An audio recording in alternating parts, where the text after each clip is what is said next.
जय हिंद दोस्तों। मैं स्वागत करता हूँ class 7th NCERT chapter number 2 में प्राणियों में पोषण। इस चैप्टर में आपको मैं बताऊंगा कि जंतु, जैसे अगले चैप्टर में आपने पढ़ा था, याद है आप लोगों को कुछ पादपों में संश्लेषण के बारे में आपने पढ़ा था। इसमें प्राणियों में पोषण के बारे में पढ़ेंगे। इसमें बताया जाएगा जंतु पोषण आवश्यकता, भोजन अंतर्ग्रहण का विविध विधियाँ एवं शरीर में इनका उपयोग कहाँ पे होता है।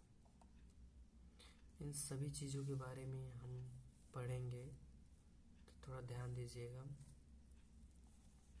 जब कट जा रहा है यार, पूरा है।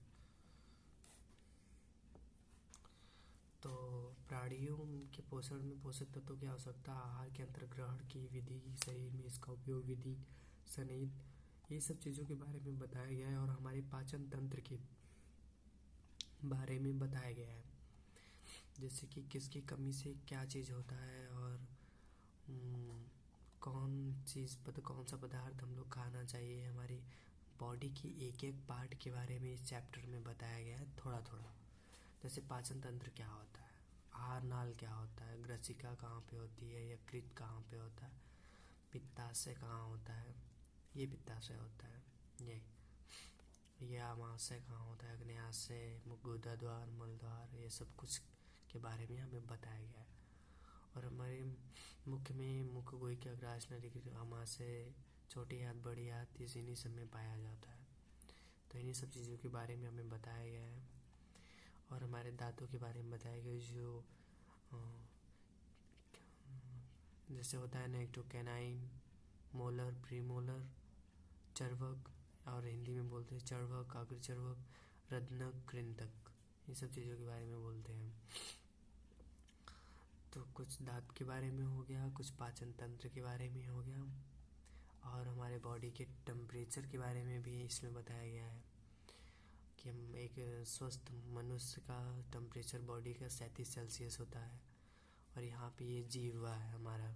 जीव में हर एंगल में अलग अलग स्वाद को पहचानने की क्षमता होती है। जैसे आगे से कुछ और मतलब मिठास, फिर इधर बगल वाले से कड़वाहट, बीच में तीखा, ऐसा चीज़ें जो होती है हमारे शरीर को भगवान ने नेचुरली दिया है सब कुछ,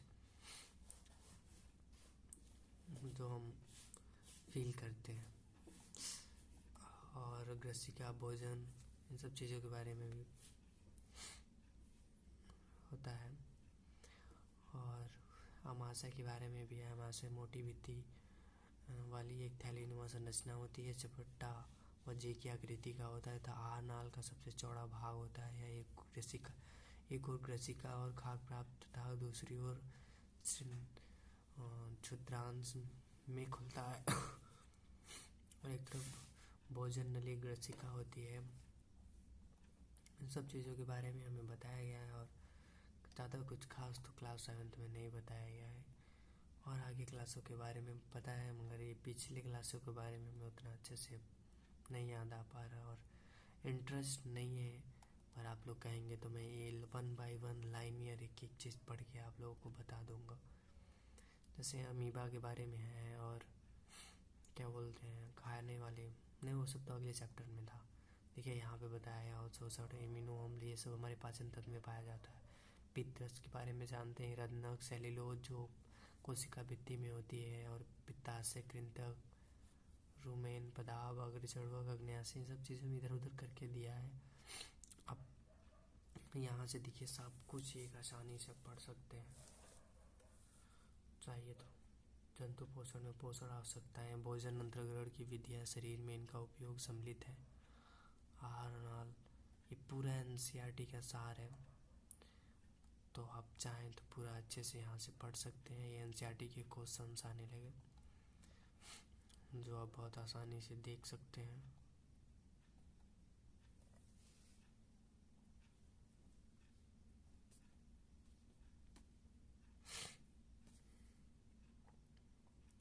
ये सब NCERT के क्वेश्चन से आप नोट कर लीजिए अपने से, और पॉज करके भी पढ़ सकते हैं। और वीडियो अच्छा लगा हो तो ज़रूर कुछ बताइएगा। और हम फिर मिलेंगे अगले एपिसोड में। तब तक के लिए बाय बाय।